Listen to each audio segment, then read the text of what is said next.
նոր տարվա կապացան գնացել եմ ու բարել եմ կապարզին կային բան։ Դուք տենակ ժողովուրդ հետ ինչ արեցի, անից եմ հիշ։ Ու մինչև հիմա էլ Ամանորին Խանամիրյանը պարում է պատանեկան եռանդով ու հատկապես նոր տարվա ավանդական պարերը։ Հայ ժողովրդի գրեթե բոլոր պարերն են միասնականություն խորհրդանշում, այնինչ վարպետը մաղթում է իր հայրենակիցներին։ Մի բռունցք դառնանք, մի մարդ դառնանք բոլորս ասենք, աչ են գնում, հետ առաջ ձախ բան, այդպես ով այդտեղ որ բոլոր ոչ թե մեկը գնա աչ, մեկը գնա ձախ, մեկը աչ գնա, այդ չի լինի։ Բանաստեղծուհի Մետաքսեի բնակարանում եւս մթնոլորտը դեռ ստեղծագործական է։ Հրատարակության է պատրաստում 2 նոր գիրք, նաեւ կգրի ինքնակենսագրություն, որտեղ էջեր կնվիրվեն մանկատանն անցկացրած ոչ այնքան ուրախ ամանորներին ու այն նոր տարիներին, երբ ինքը արդեն կայացած բանաստեղծուհի հյուրեր ընդունում Շիրազին ու Սևակին։ Ավելի շատ կնիգություն եմ սիրում, էլի, անել թնել, եփել, թափել, այդտենց սիրում եմ։ Ուրախանում եմ, երբ որ օգտվում են սեղանից եւ հաջիկով եւ գովեստեր են ասում իմ հասցեին։ Եվս մեկ տարվա ավարտը թախից է պատճառում։ Ամանորի մաղթանքները վաղուց արդեն անձնական բնույթի չեն։ Բանաստեղծուհին ցանկանում է, որ նոր տարում ոչ մի հայ չլքի երկիրը եւ սեր ու կորով է մաղթում հատկապես հայ կանանց։ Մեր ժողովուրդը եթե հիմա գոյություն ունի, ապա դա շնորհքն է մեր կանանց։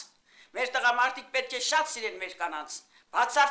Բացառիկ սիրով պետք է սիրեն նրանց, որովհետև դրանք բացառիկ կանայք են։ Նրանք մեր ընտանիքները պահեցին, պահպանեցին։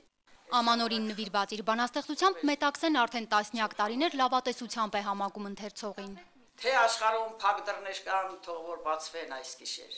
Ու նոր տարին նոր խնդությամբ թող ներս մտնի այս գիշեր։ Թե կան դադար քամրտներ մանգան ճիճով թող լցվեն, ով փնտրում է սրտանց մեկին հանգարց գտնի այս գիշեր։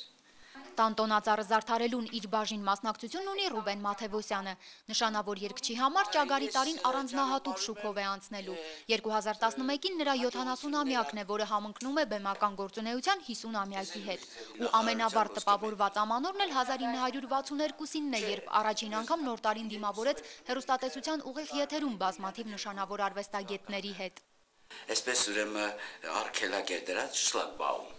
բացեցին, պետք է անցնեի յուրաքանչյուրով ելույթեր ունենում, իսկ ես ինքս բացեցի ու փախա դեպի 62 թվականը։ Ու դրանից հետո հեռուստատեսության Ամանորի ոչ մի տոնակատարություն չի անցել առանց Մաթևոսյանի։ 2011-ը երգչի համար լինելու է նոր երգերի ու ձայնագրությունների տարի, հաջողությունն էլ ճերմակամորուս պապից է ակնկալում։ Հիմա էլ եմ հավատում, որ ոչ թե գոյություն ունի ձմեր պապին, այլ այդ բարի պապին գոյություն ունի, այո։ Գուցե ես եմ այդ բարի պապին իմ թորնիկի համար, գուցե մեկ ուրիշը բարի անձ է ինձ համար, իմ ընտանիքի համար, որ ես գիտակցում եմ եւ կա այդ, գուցե չգիտեմ ինչ է, բայց կա այդ բարությունը։ Գավաթների զրնգալուն դեռ մեկ օր կա, սակայն Ռուբեն Մաթևոսյանի մաղթանքներն ուղղված հայ ժողովրդին միայն նոր տարուն չէ, որ հնչում են, դրանք միշտ առկա են մաեստրոյի երգերում։ Աշխարհը թող ճիշտ լինի, խաղաղություն միշտ լինի, ձեզ մատաղ անուշ լինի։ Զարուհի Արզումանյան, Հակոբ Թումանյան, Հայլուր։ Ամանորի և Սուրբ Ծննդյան տոների առթիվ Հանրապետության նախագահի տիկինն այցելել է Ֆանարջյանի անվան ուռուցքաբանության ազգային կենտրոն, պրոֆեսոր Յոլյանի անվան արյունաբանական կենտրոն և Մուրացան համալսարանական հիվանդանոցի քիմիոթերապիայի կլինիկա։ Տիկին Ռիտա Սարգսյանը շնորհավորել է այս հաստատություններում բուժվող երեխաներին և հանձնել նվերներ։ Առաջին տիկնոջ նախաձեռնությամբ երեխաները որպես Ամանորի նվեր ստացել են նաև տոնածառեր, որոնք զարդարել են իրենց ցանկությունները ներառող բացիկներով։ Առաջին տիկինը հանդիպել է նաև պատանի երաժիշտ կատարողների հետ։ Ուրախ եք, շնորհավոր նոր տարի և Սուրբ Ծնունդ։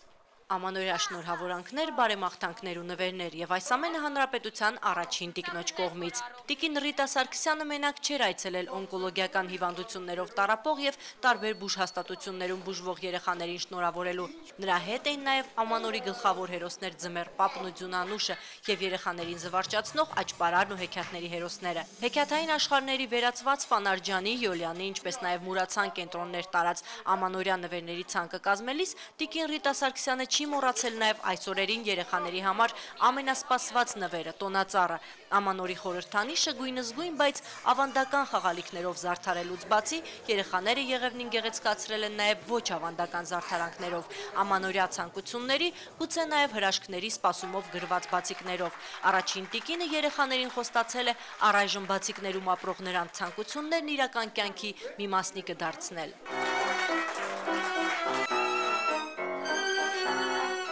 Ամանորի նախօրեին ոչ միայն տիկին Ռիտա Սարգսյանն է հաճելի անակնկալներ մատուցել, այլև ինքն է անակնկալներ ստացել։ 88-ի երկրաշարժից հետո ստեղծված Հայաստանի նոր անուններ կազմակերպության ավելի քան 30 երկրում հայկական դրոշը բարձր պահած պատանի երաժիշտներն առաջին տիկնոջը գեղեցիկ կատարումներ են նվիրել։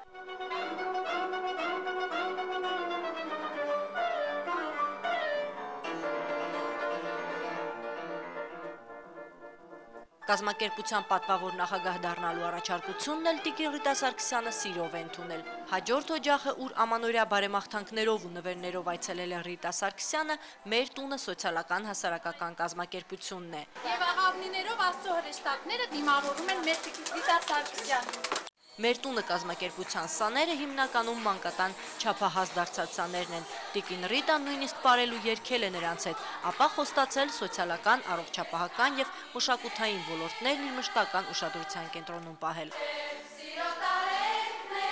Ռուզաննա Վարդերեսյան, Հայլուր։ Աշխարհում հայ շախմատիստներից երկրորդ վարկանիշն ունեցող գրոսմայստերը Սերգեյ Մովսիսյանը այսուհետև պաշտոնապես կներկայացնի Հայաստանը։ Նրա տեղափոխումը Սլովակիայից Հայաստանի շախմատային ֆեդերացիա հաստատել է շախմատի համաշխարհային կազմակերպությունը FIDE-ն։ Անցող տարում մեր հայրենակիցներին կրկին բերկրալի պահեր պարգևեցին Հայաստանի մարզիկները։ Ծանրորդները, ըմբիշները, շախմատիստները, բռնցքամարտիկները, սամբիստներն ու էլի մի քանի մարզաձևի ներկայացուցիչներ բարձր պահեցին մեր երկրի պատիվը ամենահեղինակավոր մրցահարթակներում տոնած փառահեղ հաղթանակներով։ Մեր հիշողության մեջ միշտ վառ կմնա ծանրորդ Տիգրան Մարտիրոսյանի հաղթանակը Թուրքիայի Անտալիա քաղաքում կայացած աշխարհի առաջնությունում, Լևոն Արոնյանի հաղթարշավը կայծակնային շախմատի աշխարհի առաջնությունում ու էլի շատ հաղթանակներ։ Հայաստանի ազգային օլիմպիական կոմիտեն այսօր պարգևատրել է հաղթանակած մարզիկներին, իսկ իմ գործընկեր Կարեն Գիլոյանն արժանացել է Տրդատ 3-րդ արշակունի ոսկե մեդալի։ Մրցաշրջան 2010 արգասաբեր եղավ հայ մարզիկների համար։ Հայաստանի պատվիրակները աշխարհի ու Եվրոպայի առաջնություններում պատանեկան օլիմպիական խաղերում եւ շախմատի պատանեկան օլիմպիադայում նվաճեցին 157 մեդալ, անցած տարվա 135-ի փոխարեն։ Բոլորս է տեսնում եք միայն իմ խոսքերով չի, թե ինչքան է մեր սպորտը բարգավաճում, ինչքան առաջընթացներ կան։ Հուսով եմ, որ օլիմպիական խաղերում 2012 թվականին անպայման կլինեն մեդալներ, ոսկի մեդալ, նաեւ ոսկի մեդալներ։ Հայաստանի նախագահ Սերժ Սարգսյանը ավանդույթի համաձայն այսօր հանդիպեց մարզաշխարհի ներկայացուցիչներին ու պարգևատրեց լավագույններին, նրանց անձնական եւ հավաքականների գլխավոր մարզիչներին։ Հանրապետության նախագահի հրամանագրով ՀԱՕԿ-ի փոխնախագահ Դերենի Գաբրիելյանը պարգևատրվեց հայրենիքին մատուցած ծառայությունների համար առաջին աստիճանի մեդալ։